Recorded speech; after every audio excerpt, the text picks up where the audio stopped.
Hi, everyone. Rick Slark. Today, we're going to look at some goal setting, and we're going to particularly look at Edwin Locke's goal setting theory of motivation. There's a lot of different frameworks for goal setting, and today we want to look at this one.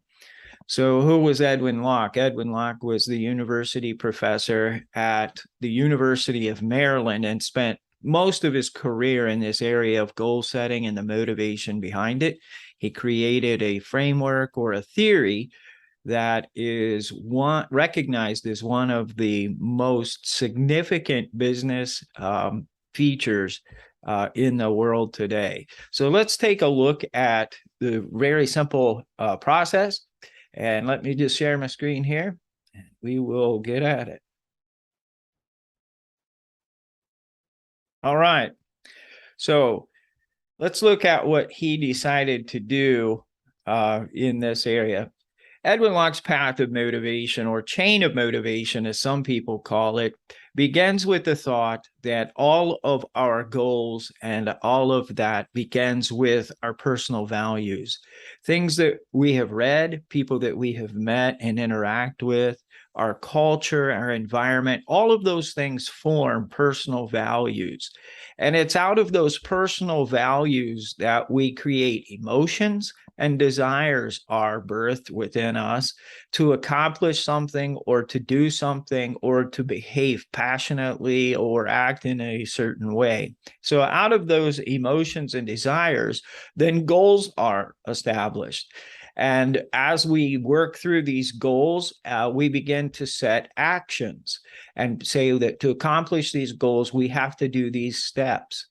And those actions then could be for lifestyle, or they could be for our workplace performance, and or both. So we set goals for us personally and our life, and we set goals for our career and our workforce placement.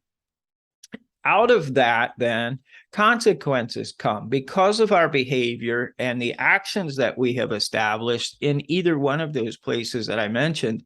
We have outcomes and or consequences, and those outcomes and consequences then move to this area of feedback. Now, feedback is very important in goal setting, he has established, and it reinforces positive behavior or negative behavior. If you are, let's say, wanting to lose weight and you jump on the scale and instead of losing 5 pounds, you gained 7 pounds, that's a negative feedback and one that is probably a little bit demotivating. And for some, it's motivating. So that scale is acting as a feedback. So finally, then, we hit our goal. And so from personal values up to goal setting, this is the very simple but yet elegant way that Edwin Locke decided that through his studies and analysis that it works like this. He then goes on to say there are special features of effective goal setting. He noticed that when a goal was reached, there would be these features or characteristics involved in those. And the first would be that the goal is very specific. It's quantitative.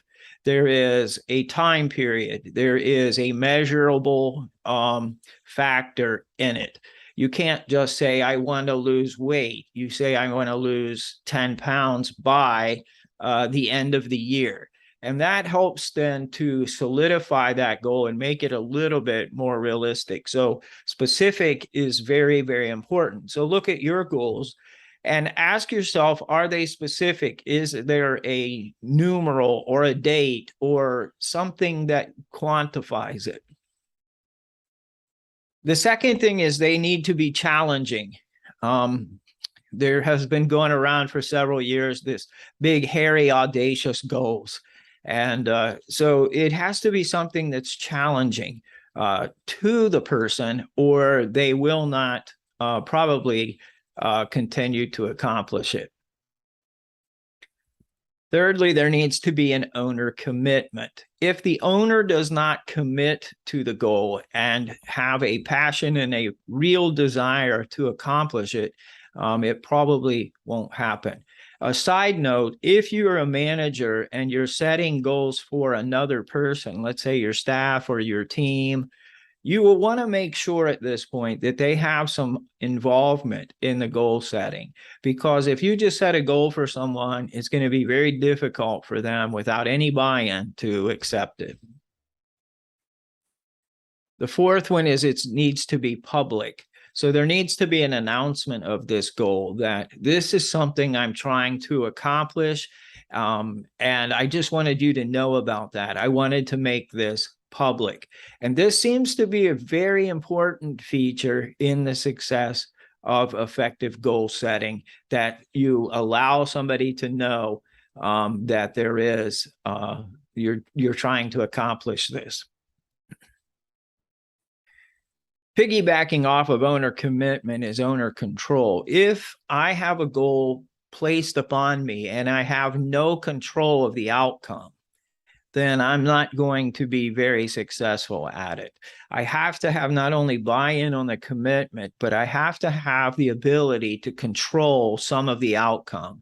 And if I can't control it, I probably won't be effective at reaching the goal. So there again, if you have a staff and you're setting some kind of feature and goal you want for someone else, you want to make sure that there are some control features in that goal that the employee or your staff has.